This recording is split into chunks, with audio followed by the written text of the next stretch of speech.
Bismillahirrahmanirrahim. Assalamualaikum warahmatullahi wabarakatuh. Innalhamdulillah nahmaduhu wa nasta'inuhu wa nastaghfiruh wa na'udzu billahi min syururi anfusina wa min sayyiati a'malina. May yahdihillahu fala mudilla lahu wa may yudlil fala hadiya lahu. Asyhadu an la ilaha illallah wa la syarika lahu wa asyhadu anna Muhammadan abduhu wa rasuluh sallallahu alaihi wa alihi washabihi wa man tabi'ahum bi ihsan ila yaumiddin, amma ba'd.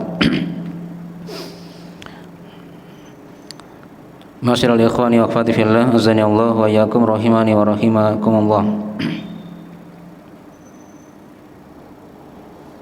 Baik, pada malam hari ini insyaallah taala kita akan lanjutkan dari pembahasan kita mengkaji ayat-ayat hukum seputar udhiyah, seputar korban.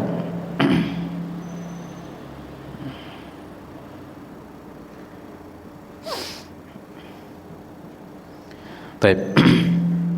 Jadi sudah kita baca di ayat yang pertama ya. Tapi di masjid yang lain kemarin di Nurut Tarbiyah ya. Itu ayat di surah Al-An'am. Tentang ayat qul inna sholati wa nusuki wa mahyaya wa mamati lillahi rabbil alamin la syarika lahu wa bidzalika umirtu wa ana awwalul muslimin. Itu tentang masalah wajibnya seorang itu dia menyerahkan sembelihannya hanya untuk Allah Subhanahu wa taala. Itu inti pembahasan dari ayat yang sudah kita terangkan. Dan juga sudah kita bahas dari ayat itu juga tentang hukum udhiyah itu. Hukum dari sembelihan korban. Yang hukumnya adalah apa? Wajib atau sunnah? Sunnah muakkadah menurut pendapat kebanyakan ulama. Baik. Dan juga sudah diterangkan di pertemuan sebelumnya dari manfaat-manfaat atau faidah dari sembelihan hewan korban itu, dari bentuk taqarrub kepada Allah Subhanahu wa taala dengan hartanya. Ya. Dan dia merupakan dari hal yang memberikan atau dari sunnah Nabi sallallahu alaihi wasallam atau sunnah Nabi Ibrahim alaihissalam yang sudah diterangkan ya dari faedahnya. Nah, ada 10 kemarin kita terangkan ya.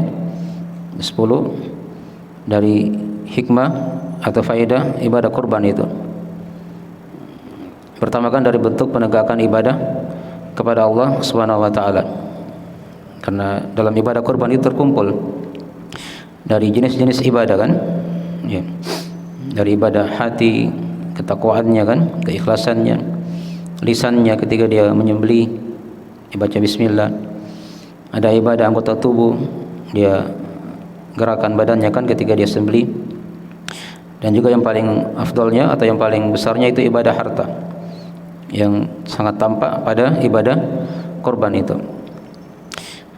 Dan sudah diterangkan juga dari faedah, dia bisa dari faedah korban itu juga memberikan kelapangan pada orang-orang yang lagi susah dan fakir. Padanya ada pengakuan syiar-syiar Allah Subhanahu wa taala. Dan juga dari faedah juga yang sudah diterangkan itu dari sebab yang mengantar kepada pemurnian ibadah kepada Allah Subhanahu wa taala. Dan dari faedah juga dari ibadah kurban ini, dia merupakan satu dari sumber kebaikan yang sangat besar di dunia dan di akhirat. Nanti kita akan lewati ayat-ayatnya ini insyaallah taala. Yang keenam, dari sebab yang masukkan kegembiraan pada keluarga dan tetangga, masyarakat ketika ada daging yang dibagi, begitu kan? Yang ketujuh sudah diterangkan dari hal yang memperkuat persaudaraan dan kecintaan sama muslim. Ini dari hikmah-hikmah ya. Dan yang kedelapan sebagai lambang dari kesyukuran kepada Allah Subhanahu wa taala. Ya, tegakkan ibadah harta ini dari lambang kesyukurannya kepada Allah. Kemudian yang kesembilan sudah diterangkan dari hikmah juga dalam rangka menghidupkan sunnah Nabi Ibrahim alaihissalam. Dan kita diperintah atau Nabi kita diperintah oleh Allah untuk mengikuti agama Nabi Ibrahim. Nah, tsumma auhayna ilaika an ittabi' millata Ibrahim hanifa. Kemudian kami wahyukan kepada Muhammad agar engkau mengikuti agama Nabi Ibrahim yang lurus. Dan juga yang terakhir sudah kita terangkan dari faedah ibadah kurban ini, dia merupakan sebab terbesar yang mendekatkan seorang hamba kepada Allah Subhanahu wa taala. Ada bentuk taqarrub ya kepada Allah Subhanahu wa taala. Baik. Sekarang kita masuk di ayat yang kedua dari pembahasan ayat-ayat seputar kurban ini. Nah, ayat yang kedua yang kita akan terangkan di sini adalah ayat di surah Al-Hajj, ayat ke-28. Ya. Lihat dulu materinya di HP-nya ya, sudah dikirim. Baik. Adapun nanti pembahasan ayat nanti kita kirim insyaallah taala setelah pelajaran. Tadi belum sempat dirapikan ya. Baik. Diterangkan oleh Allah Subhanahu wa taala di surah Al-Hajj, a'udzubillahi minasyaitonir rajim. Liyashhadu manafi'a lahum wa yadhkuru ismallahi fi ayyamin ma'lumat ala ma razaqahum min bahimatil an'am fakulu minha wa at'imul ba'isal fakir. Juga sudah kita terjemah dari mana ayatnya. Baik. Walaupun mungkin di aplikasi itu agak beda sedikit ya kalau dilihat. Ya. Nanti diperbaiki saja. Diterangkan oleh Allah, liyashhadu manafi'a lahum. Ya, agar mereka itu menyaksikan berbagai macam manfaat untuk mereka. Wa yadhkuru ismallah, dan juga agar mereka menyebut nama Allah. Agar mereka menyebut nama Allah.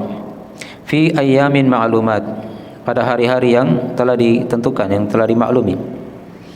Ala ma razaqahum min bahimatil an'am, pada apa yang dia rezekikan, itu Allah yang rezekikan kepada mereka dari hewan-hewan ternak ini. Nah, fakulu minha wa at'imul ba'isal fakir. Makanlah darinya kata Allah, maka makanlah darinya dan berilah makan orang-orang yang susah lagi fakir. Ya. Jadi ayat ini tergabung padanya bukan hanya pembahasan masalah korban ya. Sebenarnya sudah kita terangkan juga di ayat yang pertama.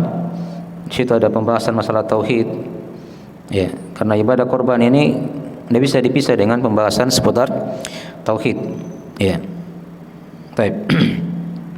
Nanti kita akan lewat juga ayat-ayat yang lain di pembahasan seputar masalah ini juga. Di situ senantiasa Allah ikutkan pembahasan-pembahasan seputar tauhid dan ibadah-ibadah yang lain dalam perkara ini. Baik. Jadi ayat ini kita bahas dulu dari kata per katanya supaya lebih jelas. Diterangkan tadi liyashhadu manafi'a lahum. Ya, agar mereka menyaksikan manfaat-manfaat untuk mereka. Jadi ayat ini masih ada kaitannya dengan ayat sebelumnya ya, seputar masalah haji. Di ayat yang ke-27 dari surah Al-Hajj. Ya, dari namanya aja surah Al-Hajj. Surah seputar apa? Haji. Ya, di haji itu kan banyak manasik, banyak ibadah yang lain. Ya. Ada zikirnya dan juga di antara ibadah ada udhiyah. Ada al-hadiyu misalnya, sembelihan. Nah, maka diterangkan di ayat sebelumnya ya, bagaimana Allah di situ memerintah nabinya untuk memerintah manusia untuk berhaji ke Baitullah. Wa adzin fin nasi bil haji ya'tuka rijalan wa ala kulli dhamir. Dan izinkanlah manusia untuk berhaji, maka niscaya mereka akan datang kepada Muhammad dalam keadaan berjalan kaki dan berkendaraan. Ya. Ya'tina min kulli fajjin amik. Itu ayat sebelumnya ya. Mereka datang dalam keadaan mengendarai mereka datang dalam keadaan berjalan kaki dan berkendaraan ya, dengan unta atau yang semisalnya. Ya'tina min kulli fajjin amik. Mereka datang dari penjuru yang sangat jauh. Ya. Dan itu dari masa dahulu sudah ada seperti itu ya. Allah terangkan dalam Al-Quran sampai di masa sekarang. Ya. Orang berhaji ke Baitullah itu datang manusia dari segala penjuru. dari penjuru dunia ini berkumpul di Baitullah, rumah Allah yang sangat mulia. Nah, baik. Maka diterangkan di ayat yang kita baca ini, liyashhadu manafi'a lahum. Ya, agar mereka itu menyaksikan manfaat-manfaat untuk mereka. Ya. Maksudnya di sini kata para ulama agar mereka menghadiri. Ya. Kata Ibnu Abbas radhiyallahu taala anhuma, manfaat di sini mencakup manfaat dunia dan manfaat akhirat. Jadi di haji itu didapatkan semuanya. Ada manfaat dunia, ada manfaat apa? Akhirat. Ya. Kalau Mujahid rahimahullah taala beliau berkata, manfaat di sini maksudnya perdagangan dan apa yang Allah cintai, ridhoi dari perkara dunia dan akhirat. Dipaham ya? Ya dimaklum ya, orang berhaji itu kan selain memang niatnya untuk akhirat itu yang paling utama. Ya, tapi tidak ada masalah ketika di belakangnya dia ikut. Mungkin dia ingin belanja di sana. Dan dari masa dahulu kala itu sudah ada para pedagang yang berjualan di sekitar tempat haji itu. Ya, sampai sekarang ini. Itu sudah dimaklumi dari masa dahulu. Nah, diterangkan apalagi kalau kebiasaan orang Arab. Mereka itu jagonya berdagang. Ya, jagonya berdagang. Nah, jadi masa dahulu sudah ada sampai sekarang. Itu kebiasaan sudah berjalan. Ya. Orang haji kan dia pulang bawa oleh-oleh misalnya. Nah, hal-hal yang mungkin dia tidak dapat di kampungnya. Nah, itu dari hal yang telah kita maklumi. Baik, itu diterangkan juga ayat yang lain sebagai pendukung dalam masalah ini, ada di surah Al-Baqarah ayat 198. Ya, di sana Allah Taala berfirman dalam Al-Qur'anul Karim, "Nah, laisa 'alaikum junahun an tabtaghu fadlan mir rabbikum." Dan tidak ada dosa bagi kalian agar kalian mencari keutamaan dari Rabb kalian. Di sini keutamaan berupa tadi ditafsirkan oleh sebagian ulama dari perkara dunia. Ya, dari perkara dunia. Ya, dia haji, dia niat ibadah, ada juga ikut di belakangnya, mungkin dia belanja dan seterusnya dari hal-hal yang dimaklumi dalam masalah ini. Baik. Ya, itu makna dari liyashhadu manafi'a lahum. Nah, yang sudah kita terangkan tadi itu. Ya. Kemudian diterangkan di lafaz setelahnya wa yadhkuru ismallah. Ya, dan agar mereka menyebut nama Allah. Nah, sini maksudnya menyebut nama Allah ketika saat menyembelih. Ya. Fi ayyamin ma'lumat. Nanti kita akan terangkan sebentar ya dari makna ini. Pada hari-hari yang telah ditentukan. Ya, apa penafsiran dari hari-hari yang telah ditentukan di sini? Di sini ada beberapa penafsiran di kalangan ulama. Ada yang mengatakan dia 10 hari pertama dari bulan Dzulhijjah. Karena Nabi SAW telah bersabda dalam masalah ini ya, tentang keagungan 10 hari pertama dari bulan Dzulhijjah ini. Ya. Ini merupakan hari-hari yang paling dicintai oleh Allah Subhanahu wa taala. Di 10 hari pertama di bulan Dzulhijjah itu. Ya, ada beberapa hadis dalam masalah ini. Nanti kita bawakan ya, insyaallah taala sudah tertulis. Baik. Itu penafsiran yang pertama ya. Nah, jadi fi ayyamin ma'lumat, agar mereka menyebut nama Allah. Itu maksudnya kata sebagian ulama, maksudnya pada 10 hari pertama di bulan Dzulhijjah. Dan memang di situ ada syariat untuk bertakbir. Ya. Membaca tahlil, takbir dan tahmid. Itu diterangkan dalam hadis riwayat Ahmad dan selainnya ya. Kata Nabi SAW, fa'akthiru fihinna minat tahlil wa takbir wa tahmid. Dan perbanyaklah pada 10 hari pertama Dzulhijjah itu dari tahlil, takbir dan tahmid. Dibaca la ilaha illallah, dibaca Allahu akbar, dan dibaca alhamdulillah. Itu dari syariat juga ya, disunahkan.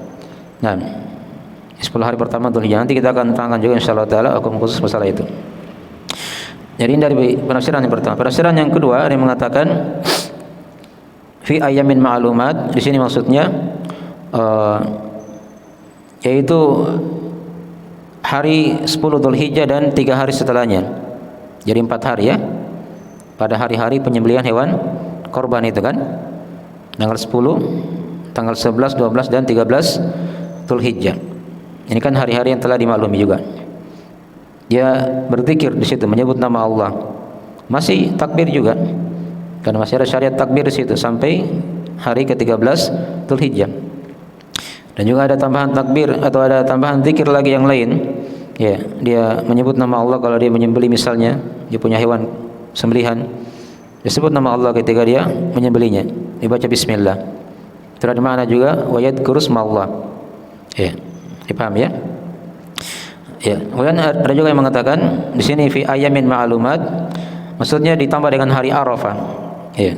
Hari Arafah, hari 10 Dzulhijjah, hari An-Nahr itu, dan 3 hari-hari apa? Tasyrik. Itu penafsiran yang ketiga ya. Nah, ada yang mengatakan di hari Arafah ditambah dengan 4 hari tadi itu juga. Baik, karena di hari Arafah juga di situ memang dari hari-hari seorang itu berzikir kepada Allah. Bahkan diterang dalam hadis sebaik-baik doa itu adalah doa di hari Arafah. Doa di hari Arafah. Ini merupakan doa yang mustajabah. Waktu doa yang mustajabah. Nah, bagian dari penafsiran dari fi ayyamin ma'lumat, agar mereka menyebut nama Allah pada hari-hari yang telah ditentukan. Apakah di 10 hari pertama Dzulhijjah atau di hari Arafah ditambah dengan 4 hari setelahnya itu, atau di hari 10 Dzulhijjah sampai 3 hari setelahnya. Baik. Ini dari penafsiran yang tidak ada perentangan dalam masalah ini karena semua di situ berisi zikir ya, kepada Allah Subhanahu wa taala. Kemudian dikatakan tadi fi ayyamin ma'lumat, ya, pada hari-hari yang telah ditentukan, yang telah dimaklumi. Di sini sebagian ulama ada yang mengharamkan menyembelih hewan pada malam hari. Karena katanya dia bukan hari, itu malam. Itu ada sebagian pendapat ya. Tapi itu tidak kuat ya.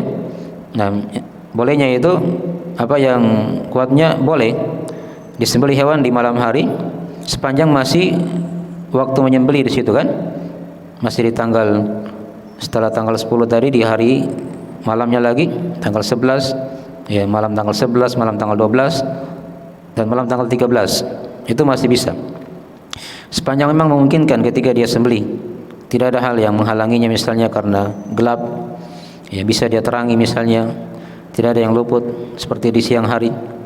Kalaupun lebih utama ketika dia menyembelih di siang hari ya, tapi kalau ada yang menyembelih di malam hari itu tidak ada masalah ya, karena di situ malam masuk padanya juga di situ harinya. Jadi kalau dikatakan pada hari-hari yang telah dimaklumi, di situ maksudnya hari dengan malamnya ya, hari dengan apa? Dengan malamnya, bukan hanya hari saja di situ. Walaupun tadi ada yang pahami seperti itu ya, kata mereka tidak boleh menyembelih malam karena di sini dikatakan hanya hari-hari saja yang telah dimaklumi. Baik. Jadi itu dari pendapat ya. Nah, kemudian dikatakan tadi di ayat alama razaqahum min bahimatil an'am, pada apa yang direzekikan kepada kalian dari hewan-hewan ternak. Di sini maksudnya hewan ternak ya, dari 3 jenis hewan ya yang sudah dimaklumikan dalam masalah sembelihan. Siapa yang tahu? Hah? Onta satu, yang kedua sapi, yang ketiga kambing ya. Domba juga masuk. Kalau kerbau masuk enggak? Masuk dia dari golongan sapi dia. Kalau kerbau ya. Kambing itu masuk juga dari golongan apa? Domba itu. Ada rincian nanti kita akan bahas mungkin di ayat yang lain. Nah, jelas itu 3 global dari hewan yang dikatakan hewan ternak sebagai sembelihan, dari onta, sapi atau kambing. Masuk juga padanya apa? Kerbau dan domba. Baik. Jadi dikatakan tadi di situ ya, pada apa yang direzekikan pada kalian, pada apa yang direzekikan pada kalian dari hewan-hewan ternak. Nah, dari 3 hewan ternak tadi yang sudah kita maklum ya, yang dengannya seorang itu dia mendekatkan diri kepada Allah Subhanahu wa taala. Ya. Kemudian dikatakan tadi di ayat fakulu minha ya, maka makanlah darinya ya, setelah disembelihkan dimakan. Di sini kata kebanyakan ulama berpendapat bahwasanya perintah di sini itu bermakna sunnah ya, bukan wajib ya, bukan wajib. Jadi disuruh makan itu bukan perintah bermakna wajib di situ, tapi dia bermakna sunnah ya. Sebagian lagi yang mengatakan dia hal yang dibolehkan. Ya, hal yang dibolehkan. Walaupun ada yang mengatakan ini perintah bermakna wajib. Walaupun juga ada yang mengatakan perintah ini bermakna apa? Bermakna wajib. Ya, tapi itu tidak kuat ya. Nah, karena Nabi SAW ya, itu pernah menyembelih hewan dan beliau bagikan semua. Ya, dari apa dagingnya begitu.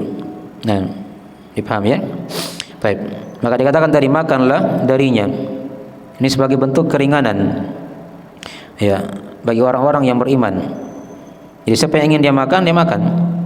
Siapa yang tidak ingin makan, maka tidak ada masalah. Dipaham ya? Nah, silakan disedekahkan seluruhnya juga tidak ada masalah. Ya. Ini kan diterangkan oleh Allah, ada hikmahnya diterangkannya oleh para ulama. Karena orang-orang jahiliyah di masa dahulu kala, kalau mereka potong hewan tadi itu, daging-dagingnya mereka tidak apa? Mereka tidak makan. Ya. Itu orang jahiliyah di masa dahulu ya. Mereka bagikan semuanya. Nah, Islam datang untuk apa? Menyelisihi mereka. Maka Allah katakan makanlah darinya. Ya. Ada perintah, ada syariat untuk makan di situ. Ya. Dan dikatakan lagi setelahnya wa at'imul ba'isal fakir. Dan berilah makan juga kepada orang-orang yang susah. Ya, lagi fakir. Dipahami ya? Jadi di sini perintah bukan bermakna wajib, tapi dia bermakna sunnah atau hal-hal yang dibolehkan. Dimakan sebagian dari daging itu. Dan Nabi SAW yang sudah disinggung tadi ya, beliau pernah menyembeli apa? Beliau juga pernah menyembeli apa? Unta ketika di Haji Wada. Beliau makan ya daging dari unta itu. Ini kisah Haji Wada ya. Dan sebagian lagi beliau apa? Sedekahkan. Nah, tapi kalau dia misalnya sembelihannya wajib, contoh ya misalnya dia sudah bernazar mau sembelih hewan korban. Nah, ini sudah kita bahas di masalah akidah ya, di usul ats-tsalatsah. Hukum nazar, kalau dia sudah nazarkan misalnya, maka hukumnya apa itu ibadah? Menjadi wajib. Contoh, dia bernazar mau puasa sunnah Senin Kamis pekan ini. Senin Kamis puasa sunnah hukumnya sunnah kan? Nah, ketika dia sudah nazarkan, maka dia menjadi wajib. Korban sudah diterangkan hukumnya apa? Sunnah. Kalau dia nazarkan misalnya, maka ini menjadi wajib. Nah, itu kata para ulama kalau dia nazar korban misalnya tahun ini dan dia punya kemampuan, maka tidak boleh dia makan dari daging itu. Ini diperkecualikan ya. Kalau dia di situ apa? Sudah nazarkan. Ya. Beda kalau dia tidak nazar, dia sembelih saja karena ibadah tadi, tidak diikat dengan nazar, maka itu ada syariat untuk apa? Memakannya. Jelas ya? Baik. Maka dikatakan tadi fakulu minha, maka makanlah darinya. Karena sudah diterangkan tadi ya, hikmah juga yang lain. Karena orang-orang jahiliyah itu mereka tidak makan sembelihannya. Mereka bagikan semua. Dan Islam datang untuk menyelesaikan mereka. Ya. Baik. Jadi dari hikmah ya diterangkan dalam masalah ini. Nah, kemudian diterangkan tadi di lafaz setelahnya wa at'imul ba'isal fakir, dan berilah makan juga orang-orang yang fakir. Orang-orang yang fakir, yang tidak punya apa-apa, yang miskin. Ya, fakirin dia lebih parah daripada miskin ya. Ya. Nah, yang punya penghasilan tapi tidak mencukupi dari setengah, seperdua dari apa? Separuh dari kebutuhannya. Itu yang dikatakan fakir. Dan taib fakulu minha wa at'imul ba'isal fakir, yang terdesak. Walaupun di sini ulama ada beberapa pendapat ya. Jadi ada yang mengatakan di sini ba'isal fakir itu orang yang terdesak. Ya, sebagian lagi yang mengatakan dia itu orang yang apa? Ada yang mengatakan dia orang yang buta. Ya, orang yang buta. Itu juga dikatakan ba'isal fakir. Dia tidak punya harta lagi buta. Dan ada sebagian yang lain lagi dari pendapat-pendapat dalam masalah ini. Baik. Jadi zahir ayat ini kan zahirnya di sini dagingnya dibagi berapa? Dibagi dua kan? Disuruh makan dan memberi makan apa? Ya, fakir, miskin. Jadi daging dibagi dua aja. Itu tidak ada masalah. Dibagi dua, separuh untuk dia yang menyembelih tadi dan separuh lagi dia bagikan kepada apa? Fakir miskin. Walaupun nanti ya kita akan lewat juga di ayat lagi yang lain di surah Al-Hajj, ada tambahan yang lain di situ ya. Nah, dikatakan di ayat yang lain itu fakulu minha wa at'imul qani'a wal mu'tar. Ya, makanlah darinya dan berilah makan kepada orang yang punya kecukupan. Dia mampu dia. Dan juga berikanlah makan kepada orang yang meminta-minta. Nah, kalau di ayat yang lain tadi itu di surah Al-Hajj ayat 36, nanti kita akan baca juga insyaallah taala, itu dibagi tiga. Dibagi tiga apa? Dagingnya. Jadi sepertiga dia makan, sepertiga dia hadiahkan pada orang kaya kan? Itu hadiah namanya, bukan sedekah.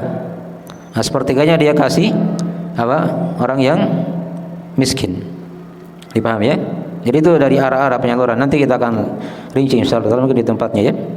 Jelas ini bisa dibagi dua, bisa dibagi apa? Tiga. Itu ada keluasan dalam masalah ini. Baik. Ya. Dan diterangkan juga di hadis yang lain kata Nabi SAW dalam riwayat Imam Muslim, fakulu waddakhiru watasaddaqu kata Nabi. Makanlah, berbekallah dan bersedekahlah untuk apa? Allah. Jadi tiga dibagi di situ juga. Diterangkan di hadis yang lain. Ya, jadi di sini diterangkan kepada kita. Jadi ayat ini dari mana global ayat di sini mengkabarkan, ya Allah kabarkan kepada kita ya akan sebagian dari faedah dari ibadah haji itu. Ya, ke rumah Allah. Banyak manfaat dunia dan manfaat agama di situ. Yang sudah diterangkan tadi ya. Nah, dari ibadah haji yang mulia ini. Ya. Yang dia memang hanya dilakukan di rumah Allah, di Baitullah. Ya, dalam lingkupan rumah Allah yang mulia. Demikian pula manfaat duniawi ya. Yang tadi manfaat dunia itu kan dimaklum ya, ibadah haji itu kan. Jadi ibadah haji itu hanya ibadah yang disyaratkan di sana. Tidak ada haji di tempat yang lain. Kan begitu? Jelas ya? Ya, itu manfaat diniyah namanya. Ada ibadah-ibadah yang khusus yang seorang itu beribadah di sana. Ya, ada juga manfaat duniawi ya. Tadi dikatakan manfaat-manfaat ya. Nah, seperti pekerjaan, ada keuntungan dia dapatkan dari jual beli ya, di haji. Kadang ada orang pergi haji dia juga jualan di sana. Ya, itu tidak ada masalah. Nah, sepanjang memang niatnya awalnya untuk Allah Subhanahu wa taala. Baik. Dan tadi sudah diterangkan juga dari manfaat juga di sini seorang menyembelih hewan kurban. Ya, mencakup manfaat diniyah juga dan manfaat duniawi ya. Manfaat agama dan manfaat dunia sebagai bentuk kesyukuran kepada Allah Subhanahu wa taala ya, karena daging itu kan nanti akan diberikan kepada orang-orang yang susah lagi fakir, atau boleh juga dihadiahkan kepada orang-orang yang cukup. Ya. Tapi sedikit lagi di sini jadi di ayat ini tadi diterangkan ya, wa yadhkuru ismallah. Ini kita garis bawah ya. Agar mereka menyebut nama Allah. Nah, di sini ada pembahasan di kalangan ulama tentang syarat-syarat penyembelihan korban. Ya. Ada syarat-syarat penyembelihan apa? Korban. Jadi orang yang mau menyembelih korban itu sekarang kita bahas dulu orangnya ya. Ya. Jadi orangnya yang ingin menyembelih korban dia harus menyebut nama Allah Subhanahu wa taala. Kapan dia sembelih dan dia tidak menyebut nama Allah, maka hukum sembelihannya apa? Haram. Ya, itu diterangkan dalam ayat Al-Qur'an Al-Karim. Ya, wala ta'kulu mimma lam yudhkar ismullahi alaihi, kata Allah. Dan jangan kalian makan hewan yang disembelih tidak menyebut nama Allah. Dipaham ya? Di ayat yang lain dikatakan fakulu mimma dzukira ismullahi alaihi. Makanlah ya hewan yang disebut padanya nama Allah. Nah, dan Nabi SAW ketika beliau menyembelih juga di hadis-hadisnya diterangkan dalam riwayat Al-Bukhari Muslim, beliau menyembelih dengan menyebut bismillah. Ya. Nah, ini dari sunnah ya. Bahkan hukumnya wajib ya, wajib. Siapa yang tidak membacanya, maka dia tidak sah apa? Sembelihannya dan tidak boleh dimakan. Sebagian ulama ada yang mengatakan lafaznya berlaku umum di situ, mutlak. Apakah dia tidak tahu atau dia lupa kapan dia sembelih tidak baca bismillah, maka hukumnya tidak boleh apa? Dimakan. Ya. Walaupun ada ulama yang merinci di situ. Kalau dia jahil ya atau dia lupa misalnya, tidak ada masalah dimakan. Sepanjang dia muslim yang menyembelih itu ya. Ada yang merinci seperti itu. Ya. Baik. Tapi kalau dia hati-hati dia baca bismillah, itu yang paling utama dalam masalah ini ya. Nah. Itu di antara syarat ya. Orang yang menyembelih dia harus membaca apa? Bismillah. Syarat yang kedua, kita rinci di sini ya, yaitu ketika dia menyembelih darahnya itu teralirkan. Darahnya apa? Teralirkan. Darah hewan korban itu teralirkan dia. Nah, mengalir darahnya ketika disembelih. Itu baru namanya hewan korban. Betul sembelihannya seperti itu. Itu diterangkan dalam riwayat Al-Bukhari Muslim. Ya, kata Nabi SAW dalam hadis tersebut, ma'an haraddam. Ya. Ma'an haraddam wa dzukira smullahi alaihi. Ya. Apa saja yang darah itu mengalir, nah, dan disebut padanya nama Allah, maka kata Nabi fakulu. Ya. Maka makanlah. Ya, makanlah dari sembelihan tersebut. Dipahami ya? Baik. Kemudian itu syarat yang kedua ya. Jadi ketika dia sembelih darahnya apa? Mengalir. Karena kapan dia tidak mengalir itu kan ada yang aneh nanti sembelihannya. Ya, mungkin dia tidak tahu cara menyembelihnya dan seterusnya ya. Ya. Jelas ya? Kemudian yang ketiga dari apa? Syarat juga ketika disembelih, kembali kepada orangnya sekarang ya, kita masih bahas orang dulu. Itu dia niatkan sembelihan tersebut ya, untuk Allah Subhanahu wa taala. Jangan dia niatkan kepada selain Allah. Dipaham ya? Disebut nama Allah dan dia niatkan untuk Allah Subhanahu wa taala. Ya. Karena kapan dia sembelih dan dia menyebut selain Allah, maka tidak boleh dimakan apa? Sembelihannya. Itu syirik besar. Syirik akbar itu ya. Nah, itu kan sudah kita baca ayat yang kemarin. Qul inna sholati wa nusuki. Katakanlah wahai Muhammad, sungguh salatku dan sembelihanku. Ya, dikatakan di akhir ayat lillahi rabbil alamin. Ya, hidup dan matiku hanya untuk Allah Rabbul alamin. Maka tidak boleh dia sebut nama selain Allah di situ. Hukumnya haram. Itu syirik. Nah, dan tidak boleh dimakan apa? Sembelihannya. Ada juga ayat yang lain di surah Al-Maidah ya, diterangkan oleh Allah ya, hurrimat alaikum al-maitatu, sampai dikatakan di akhir ayat, di pertengahan ayat itu wa ma uhilla bihi li ghairillah, telah diharamkan atas kalian dan apa yang disembelih ya, telah diharamkan ya, apa yang disembelih selain nama Allah. Nah, diharamkan padanya. Baik, haram hukumnya dimakan. Itu bukan sembelihan nanti korban. Surat 3 ya syaratnya. Ini kembali kepada orang yang menyembelih. Sebut nama Allah, dia alirkan darahnya, kemudian dia meniatkan untuk hanya untuk Allah Subhanahu wa taala. Kemudian yang keempat dari syarat juga bagi orang yang menyembelih, dia maksudkan penghalalan dengan sembelihan tersebut. Ya, dia maksudkan ketika disembelih agar hewan ini halal dimakan. Halal dimakan. Itu diterangkan dalam surah Al-Maidah ya. Illa ma dzakaitum. Ya, pada apa ya, kecuali pada apa yang kalian telah tazkiyah dia, telah niatkan untuk dihalalkan dagingnya dimakan. Baik, itu dari syarat yang keempat. Syarat yang kelima dari sembelihan juga ini, yaitu sembelihan tersebut atau orang yang menyembelih itu diizinkan oleh syariat untuk menyembelih. Dipahami ya? Nah, artinya begini ya, dia ini bukan pencuri. Ya, kalau dia curi hewan disembelih, itu tidak sah sembelihannya, tidak boleh dimakan. Dipahami ya? Jadi orang yang menyembelih ini memang dia miliki hewan itu, ya, atau dia yang diwakilkan, bukan pencuri hewan atau disembelih begitu, dijadikan hewan korban. Itu bukan dari hal yang dihalalkan untuk dimakan. Ya.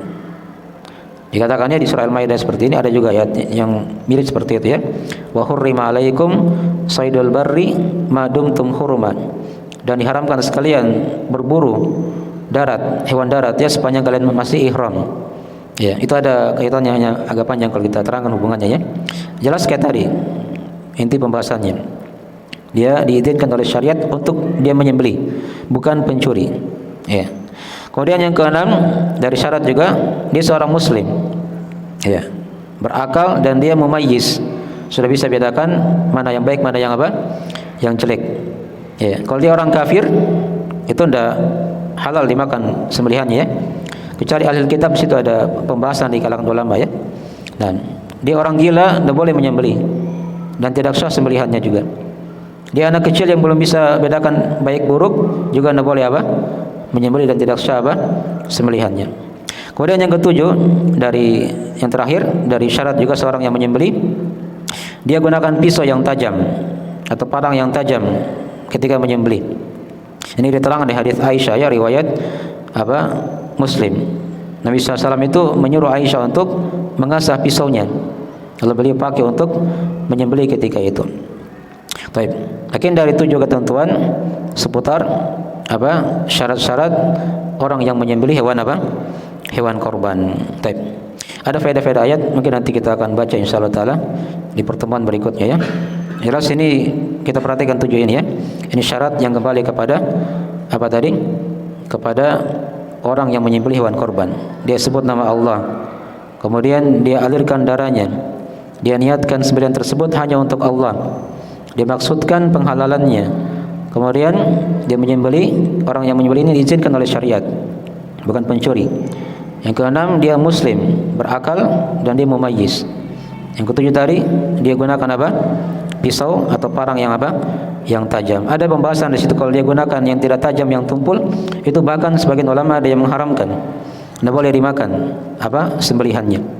Jelas, ya, karena ada hadis dalam masalah itu yang dilarang oleh Nabi SAW tentang menggunakan kuku atau gigi, dan itu dari hal yang tidak bisa digunakan untuk menyembelih. Baik. Ya, segera itu dulu, ya. Insyaallah faedah ayat kita akan baca insyaallah taala di pertemuan berikutnya dengan izin Allah Subhanahu wa taala. Baik. Waktunya sudah masuk, ya.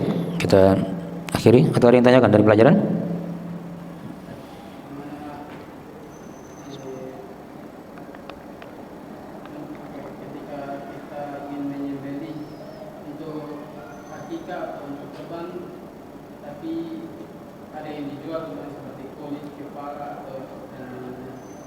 Ya, akikah korban itu ada silang pendapat di ulama, ya.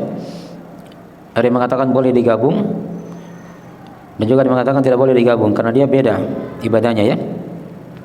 Ya, kalau mau selamatnya jangan dia gabung, dia pisahkan saja. Mana akikah, mana untuk korban. Walaupun sama-sama hukumnya sunnah. Ada silang pendapat di situ, ya. Adapun tadi kalau dia daging yang dia sudah miliki, itu tidak boleh dia jual, ya. Tadi kan sudah diterangkan, yang boleh hanya dimakan, dihadiahkan, atau sedekahkan. Tidak boleh dijual, ya. Itu ada juga ulama yang berpendapat seperti tadi yang kita baca tadi. Ayat yang kita baca tadi itu ada ulama yang berpendapat daging korban itu tidak boleh dijual, tidak boleh dijual. Ini bagi yang menyembelih, ya, orang yang punya yang punya korban. Tapi kalau dia sudah misalnya kasih orang itu misalnya dia ingin jual lagi, tidak ada masalah. Itu kan bukan dia menyembelih. Ini kita bahas ini orangnya langsung tadi itu, si pemilik hewan korban. Tidak boleh dia jual. Yang boleh itu hanya dia makan, dia sedekahkan, atau dia hadiahkan. Ya, baik. Sudah masuk. Akikah dia pembahasannya lain, ya, akikah. Nanti kita lihat dulu rincian juga masalah akikah, ya. Tapi ini yang kita bahas ini masalah masalah korban. Nanti kita lihat insyaallah taala rincian, apakah ada rincian yang lain yang beda dengan masalah ini. Baik.